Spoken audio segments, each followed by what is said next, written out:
Question qui vient de Martin G, qui dit « Nous avons fait une erreur dans nos déclarations de revenus de 2022 et de 2021. Une erreur qui nous a fait manquer plus de 2 000 $ en retour d'impôts à chacune de ces années. Est-il possible de modifier des déclarations des années passées et comment procéder, Myriam? » Bien, en fait, aujourd'hui, c'est plus facile de faire des amendés. Donc, au lieu d'avoir des formulaires à envoyer, on peut simplement, si on a un compte au niveau de mon compte de Revenu Canada et de ClickSecure, on peut simplement, en ligne, automatiquement aller choisir l'année et faire les modifications directement en ligne. Donc, c'est beaucoup plus simple et par la suite, l'avis de cotisation, de nouvelles cotisations va être émis par les gouvernements. Donc, tout à fait et ça pour se 2020. trouve facilement pour tout à fait. Quand on va en là? ligne, exactement, il y a vraiment une section « Modifier une déclaration ». Ah, d'accord. Et à ce moment-là, on peut choisir l'année qu'on veut modifier, que ce soit au niveau de Revenu Québec ou de Revenu Canada. Mais par contre, ça prend pour acquis qu'on a nos connexions à Revenu Canada et à Revenu Québec. Sinon, on peut le faire en papier, tout simplement, en utilisant les formulaires prescrits d'ajustement des années. Et on pourra simplement notifier quelle ligne on veut déduire, le pourquoi. Et on pourra envoyer le tout directement aux paliers gouvernementaux. Bon, bien, on avance. C'est bien, c'est plus facile que c'était autrefois. Marie-Michel Côté demande ceci au Québec.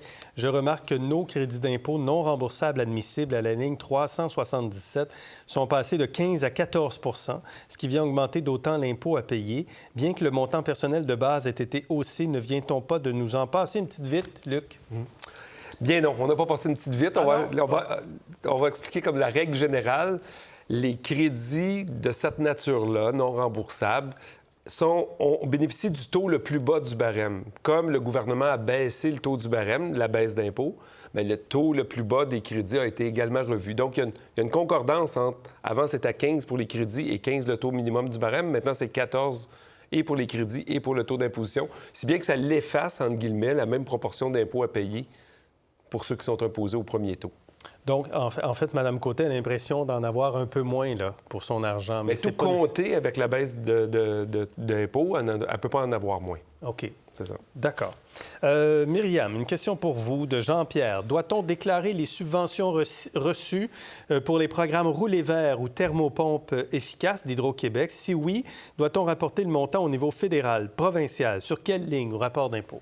Alors, en fait, cela correspond au relevé 27 qu'on voit souvent. Et ces relevés sont émis directement par les organismes paragouvernementaux ou gouvernementaux du moment qu'il y a un déboursé qui est fait à une personne. Mais ça ne prend pas pour acquis est-ce que c'est pour une dépense personnelle ou est-ce que c'est pour une dépense, exemple, un immeuble locatif pour changer les thermopompes de l'immeuble.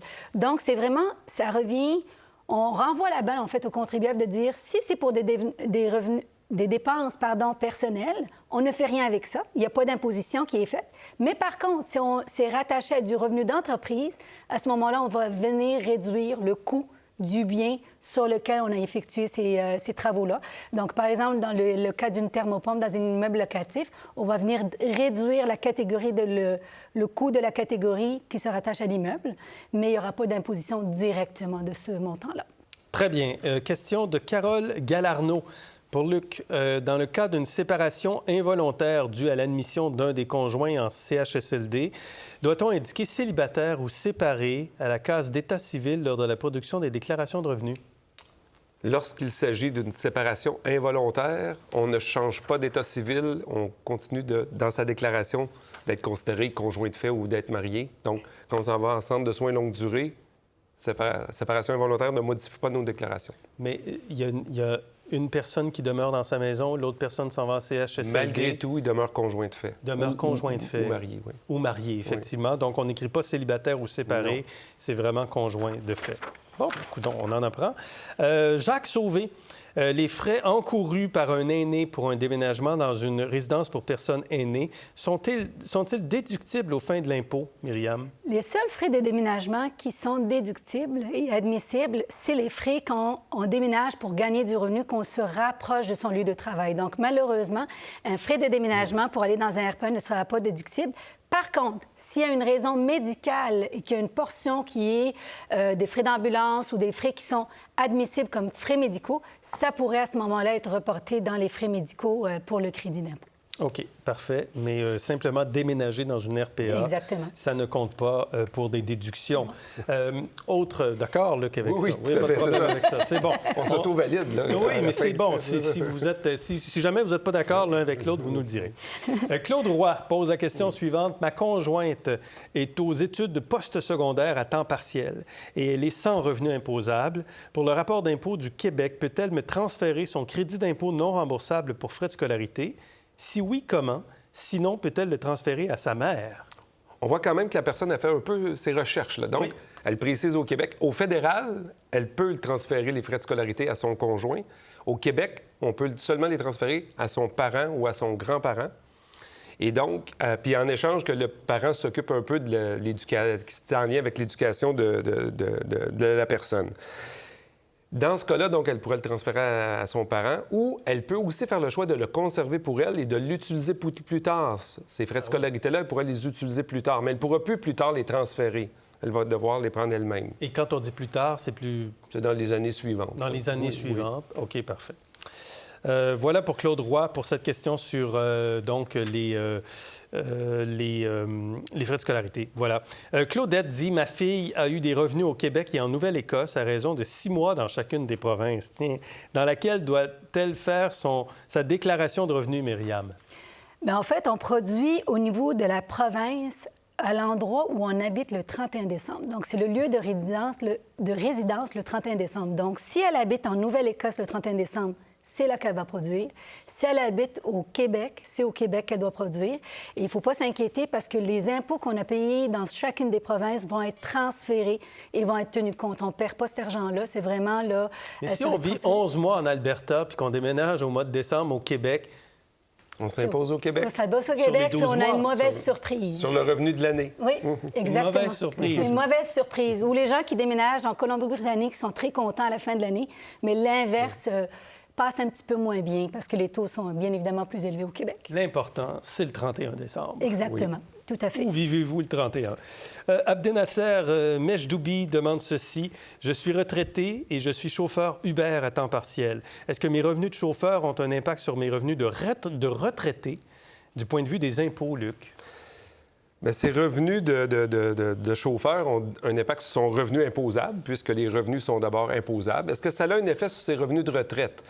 Ça dépend. Là, il dit qu'il est retraité. Ça dépend s'il a plus de 65 ans. S'il a plus de 65 ans puis qu'il a déjà demandé sa prestation du régime des rentes du Québec, il peut demander de cesser de cotiser. Donc, ça n'aurait pas d'impact.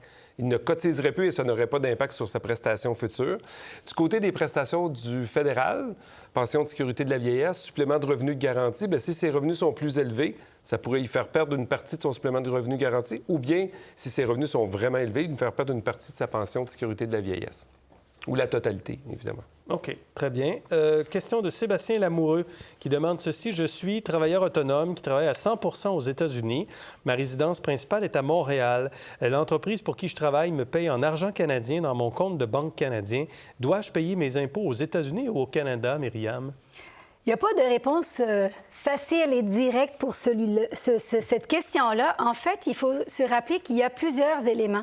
Premièrement, il y a une présomption de résidence qui va exister autant au Canada qu'aux États-Unis.